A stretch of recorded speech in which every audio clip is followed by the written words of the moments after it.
दोस्ती की मिसाल। राहुल और मोहन बचपन के दोस्त थे। दोनों का रिश्ता बहुत गहरा था। वे एक दूसरे के बिना कुछ भी करने की नहीं सोच सकते थे।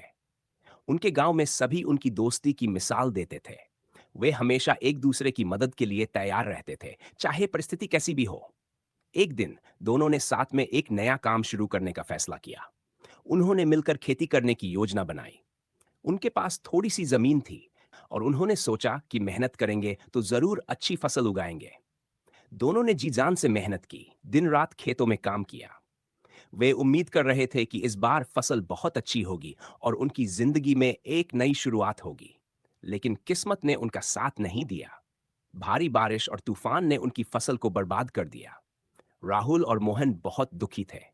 मेहनत के बावजूद उनके हाथ कुछ नहीं लगा। ऐसे में राहुल ने हार मान ली और अपने हिस्से की जमीन बेचने का फैसला कर लिया।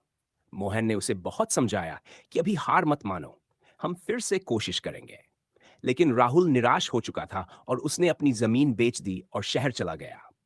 मोहन ने अकेले ही खेत में काम करना जारी रखा। उसने अपने दोस्त की बातें याद रखते हुए हार नहीं मानी और कड़ी मेहनत करता रहा। एक साल बाद उसकी मेहनत रंग लाई और फसल बहुत अच्छी हुई। मोहन ने अपनी सफलता का श्रेय अपने दोस्त राहुल को भी दिया, क्योंकि वह जानता था कि राहुल के बिना वह कभी खेती शुरू नहीं कर पाता। उसने अपनी कमाई का हिस्सा राहुल को भेजा और एक पत्र लिखा, जिसमें उसने लिखा, सच्ची दोस्ती तब ही पूरी होती है जब एक दोस्त दूसरे की खुशी और दुख दोनों में बराबर का हिस्सा बने। राहुल को जब यह पत्र मिला तो उसकी आंखें भर आईं। उसने अपनी गलती समझी और गांव लौट आया। राहुल ने मोहन से माफी मांगी और कहा, तुम्हारी दोस्ती ने मुझे सिखाया कि सच्चे दोस्त कभी हारने नहीं देते। तुमने मेरे बिना भी मेहनत की और मुझे भी इस सफलता का हिस्सा बनाया।